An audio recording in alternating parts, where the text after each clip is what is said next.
हिंदी कहानियाँ सुनने के लिए चैनल को सब्सक्राइब करना ना भूलें और साथ ही लगा बेल आइकन भी जरूर दबाएं। नमस्कार, मैं हूं पिया सिंह और आप हैं मेरे साथ मेरे चैनल पर। आज मेरे साथ एक बहुत ही खास मेहमान हैं जिनका नाम है सुनीता मिश्रा जी, जो कि भोपाल मध्य प्रदेश में रहती हैं। मैं हमेशा कहती हूँ कि बीते पलों की यादें जो है ना, वो कहानियाँ बनकर उभर जाती हैं हमारे सामने। तो आज एक ऐसे शख्स से मैं आपकी बातचीत कराने जा रही हूँ जिनके पास ढेर सारी कहानियाँ हैं, क्योंकि उनके पास एक्सपीरियंस इतना है कि हमें बहुत कुछ उनसे सीखने को मिल सकता है। तो शुरुआत करते हैं सबसे पहले हम उनके वेलकम से और पूछते हैं उनसे कि क्या है खास भोपाल मध्य प्रदेश में। सुनीता जी, आपका बहुत बहुत वेलकम है हमारे चैनल पर। आपसे यही पूछना चाहेंगे कि आपका जो बचपन है, आपका जो कॉलेज है और उसके बाद का सारा टाइम जो है आपका, वो भोपाल मध्य प्रदेश में ही बीता है या फिर आपकी जर्नी कहीं और से चालू हुई थी?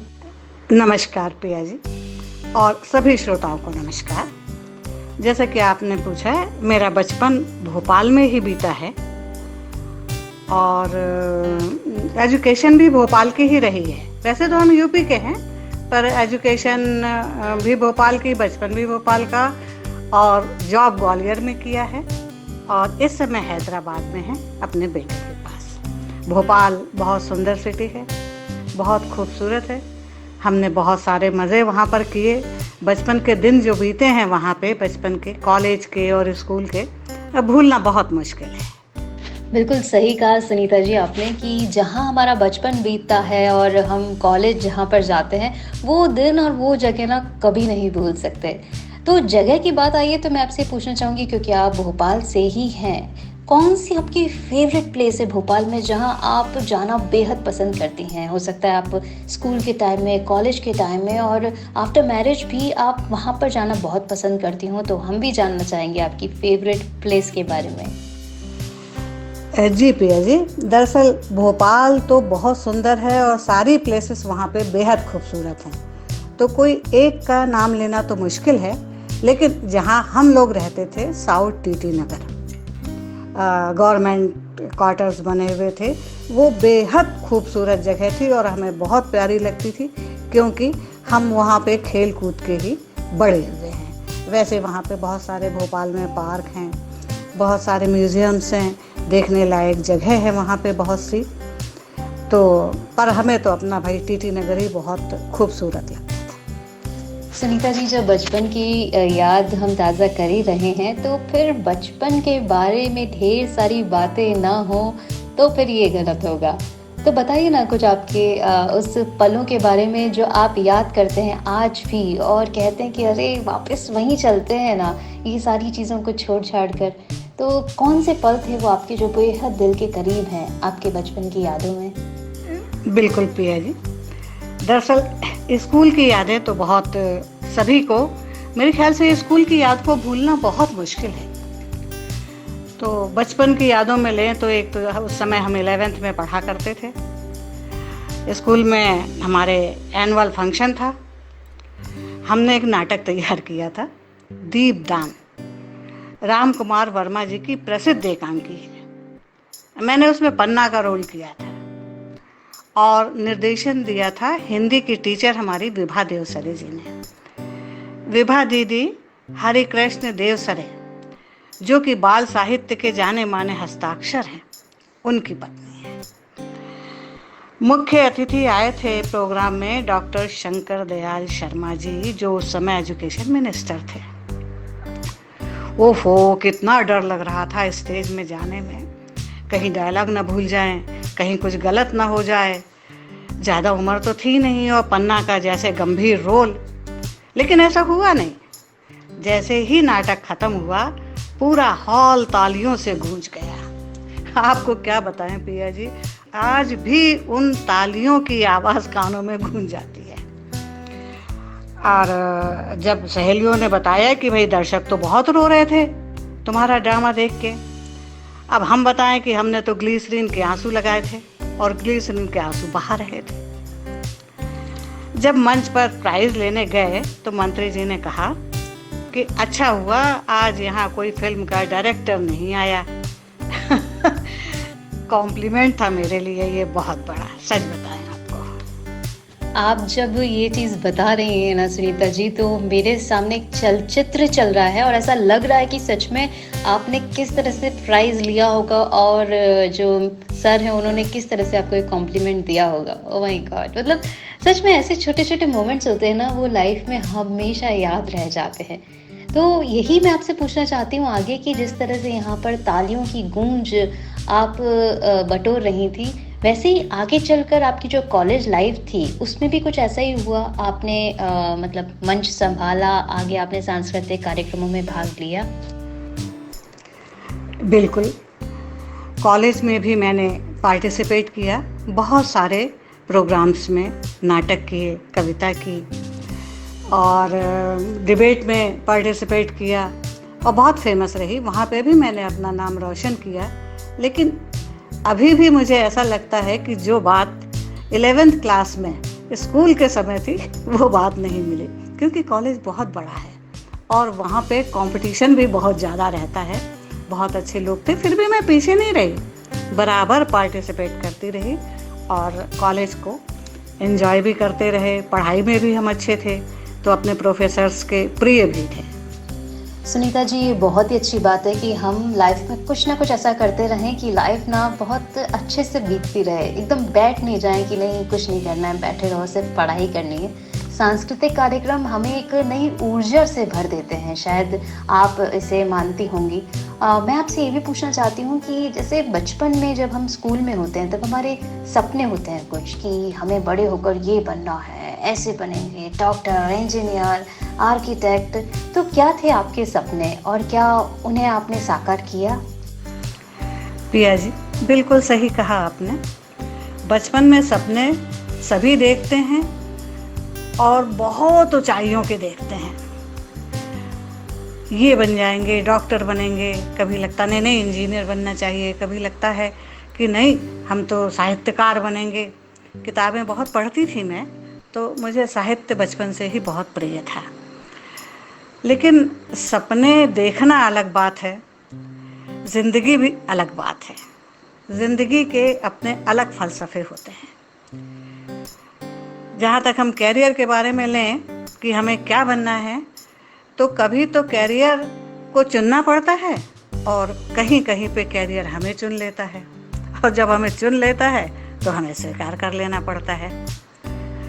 बचपन में वाकई बहुत सपने थे, लेकिन कुछ ऐसी बातें थीं जिसे पूरा करना बहुत मुश्किल हो जाता था। जैसे उस ज़माने में लोग इतने रूप से आर्थिक संपन्न भी नहीं हुआ करते थे कि बच्चों को डॉक्टर बनाएं या उच्च शिक्षा के लिए भेजें। जो सामने आ गया, जो अच्छा है, चलो उसे स्वीकार कर लिया जाए।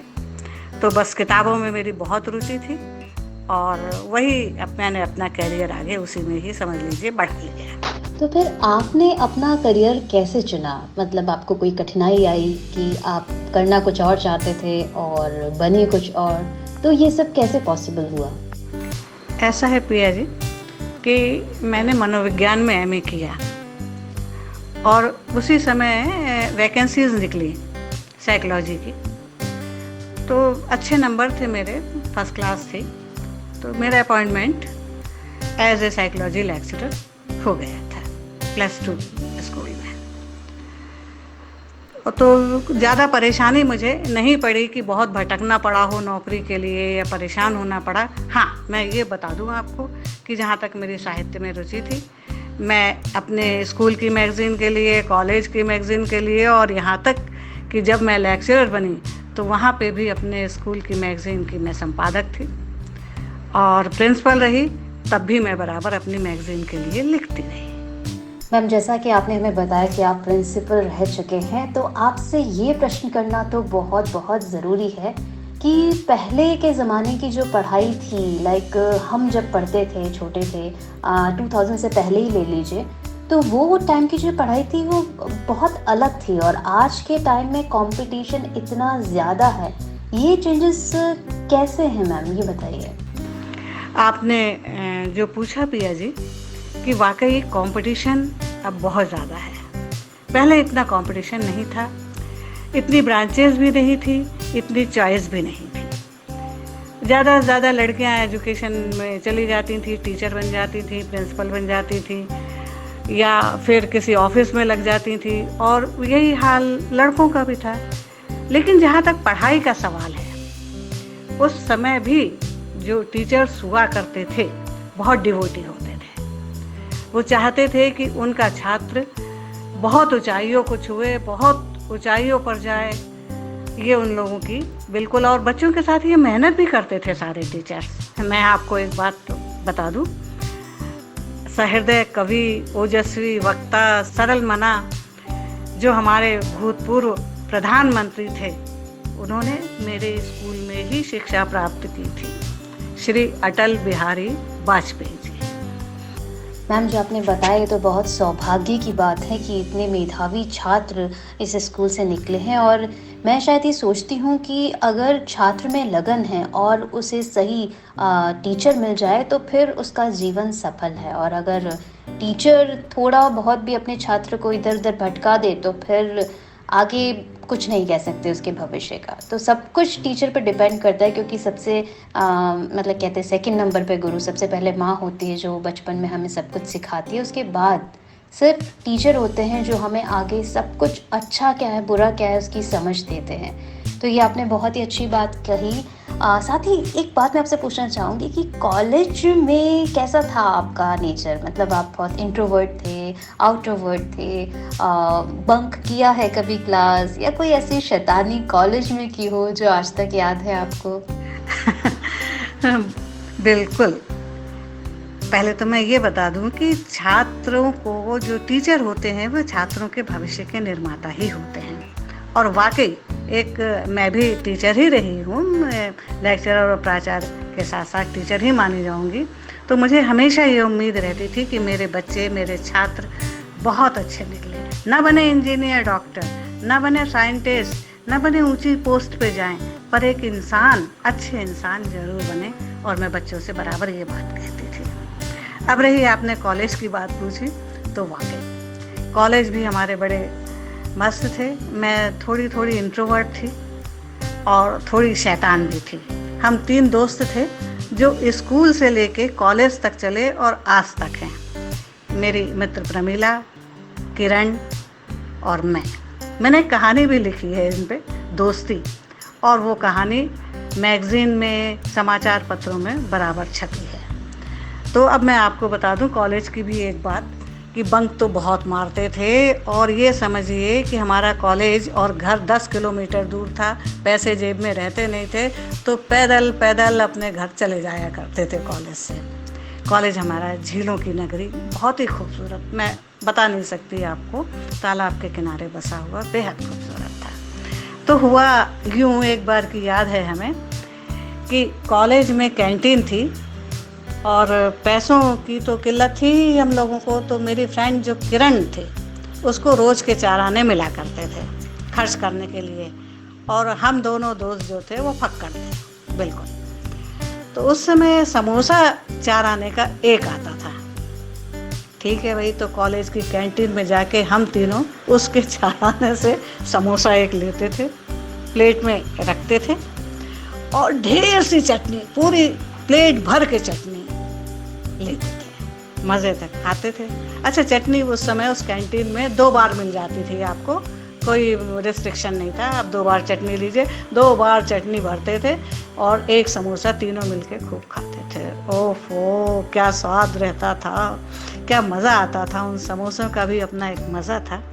अभी भी हम तीनों सहेलियाँ करीब हैं, एक दूसरे से कांटेक्ट बना है, और जब भी उस समोसे की याद करती हैं तो हंस हंस के हम लोगों का बहुत बुरा हाल हो जाता है। सुनीता जी, मतलब इससे मेरे मुंह में पानी भी आ रहा है, और साथ ही साथ मैं उस चीज़ को पिक्चराइज भी कर रही हूँ अपने सामने कि वो जो समोसा है और आप तीनों जो इतने प्यार से खाते थे, उसमें जो दोस्ती का प्यार मिला हुआ था, माय गॉड। ऐसी दोस्ती ना हमेशा बचपन से बहुत आगे तक जाती है। और मैं आपकी दोनों सहेलियों को भी शुभकामनाएं देना चाहती हूँ कि आप तीनों की दोस्ती ना इसी तरह बिल्कुल मजबूत वाली बनी रहे, और आप फिर से कैंटीन जाए वहाँ पर और बैठ के वो समोसा ज़रूर टेस्ट करें। तो सुनीता जी, कॉलेज के बाद की आपकी लाइफ कैसी थी और अभी तक की जो लाइफ में कुछ ऐसे पल हैं जो आपके बेहद करीब हैं और आप उन्हें महसूस करती हैं कि हाँ, ये मेरे लाइफ के सबसे बेस्ट पलों में से है आफ्टर कॉलेज?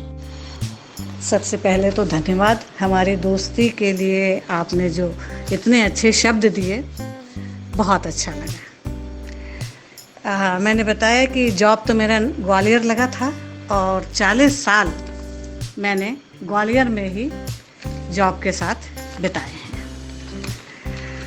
उसके बाद जब रिटायर हुए तो फिर मैंने अपना लिखने का काम शुरू किया।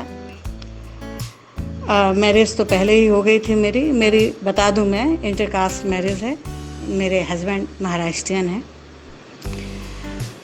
तो रिटायरमेंट के बाद फिर मैंने अपनी हॉबीज़ को, जो मुझे बहुत पसंद था और बहुत दिनों से बंद पड़ी हुई थी मेरे दिमाग में, मैंने शुरू की। जैसा मैंने पहले ही बताया, मुझे साहित्य पढ़ना, हिंदी साहित्य पढ़ना और लिखना दोनों ही बहुत पसंद है। शरद चंद्र और बंकिम साहित्य में मेरी रुचि है। मैत्रेयी, पुष्पा, मालती जोशी, ममता कालिया, नासिरा जी, मेहरुन्निसा परवेज जी की कहानियों की तो मैं ज़बरदस्त फ़ैन हूँ। शिवाजी सावंत की मृत्युंजय, विष्णु सखाराम खांडेकर जी की ययाति, और अब मैं नाचो बहुत गोपाल अमृतलाल नागर जी के, ये उपन्यास मेरे प्रिय उपन्यास हैं। कईयों बार मैं इनको पढ़ती रहती हूँ। मैं कहानियाँ, लघु कथाएँ लिखती हूँ रिटायरमेंट के बाद से, और वे बहुत ज़्यादा चारों तरफ प्रकाशित भी होती हैं पत्र पत्रिकाओं में। और मज़े की बात यह है कि लोग पसंद भी करते हैं।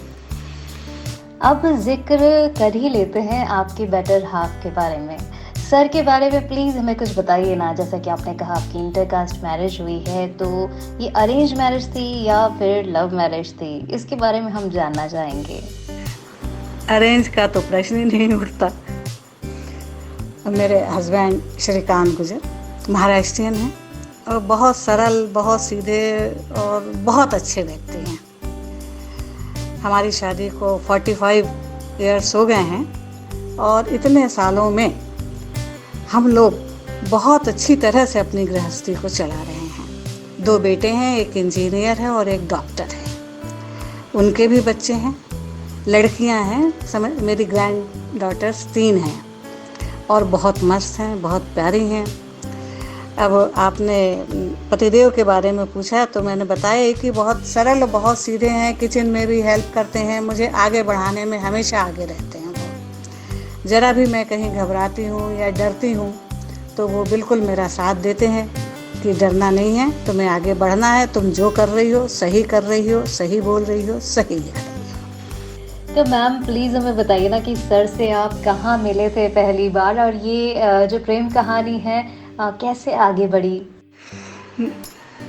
मैंने बताया कि मैं ग्वालियर में जॉब में थी और ये AGMP ऑफिस में अकाउंट ऑफिसर थे।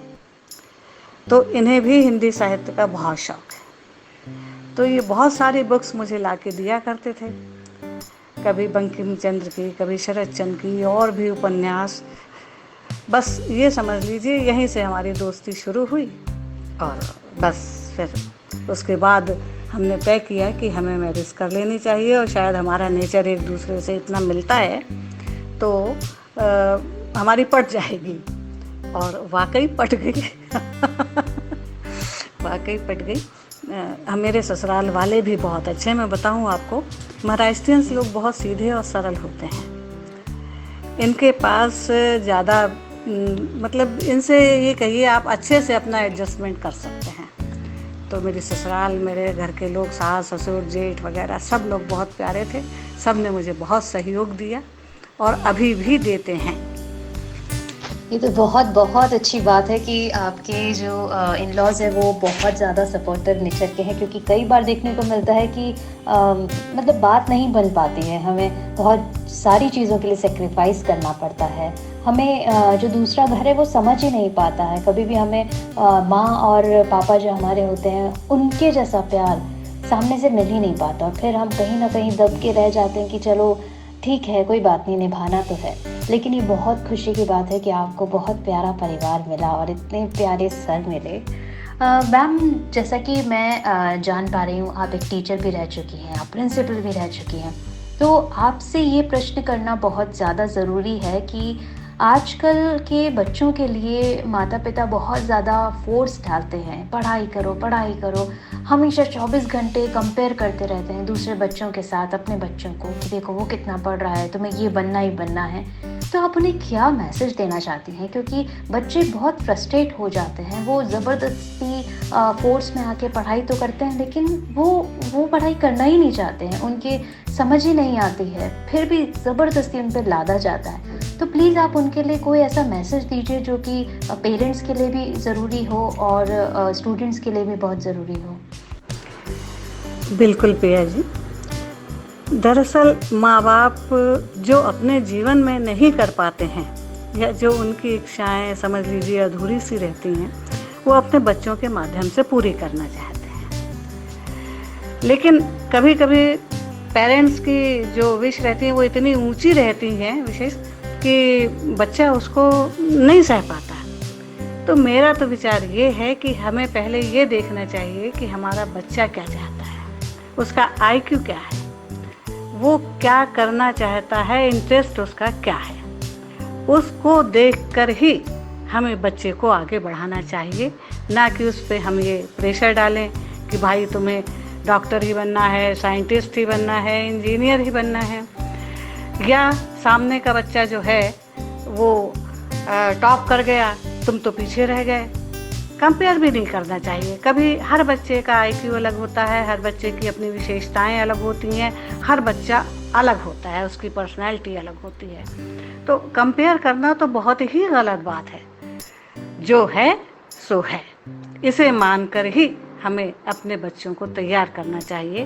पेरेंट्स को चाहिए कि वो इसे माने कि हाँ भाई हमारा बच्चा ये कर सकता है, इतना कैपेबल है, इतनी कैपेसिटी है उसमें, तो उसी तरह से उसको तैयार करें, ना कि उस पर अपना प्रेशर डालें। Thank you so much Sunita ma'am, आज आपने बहुत सारी बातें ऐसी बताई हैं जो सच में बहुत उपयोगी रहेंगी हमारे लिसनर्स के लिए। और आपको तहे दिल से शुभकामनाएं कि जो आपका लेखन का कार्य है वो बहुत बहुत बहुत आगे तक जाए, आपकी जितनी बुक्स रहेंगी वो सबके पास हो और आप बेहतरीन लेखिकाओं में बनी रहें हमेशा हमेशा, और आपका आशीर्वाद हम पर बना रहे। तो thank you so much ma'am, आपने अपना आज का इतना टाइम दिया हमें आपके इंटरव्यू के लिए, उसके लिए धन्यवाद। बहुत बहुत धन्यवाद प्रिया जी, हमें भी आपके साथ रह के आपसे बातें करके बहुत अच्छा लगा।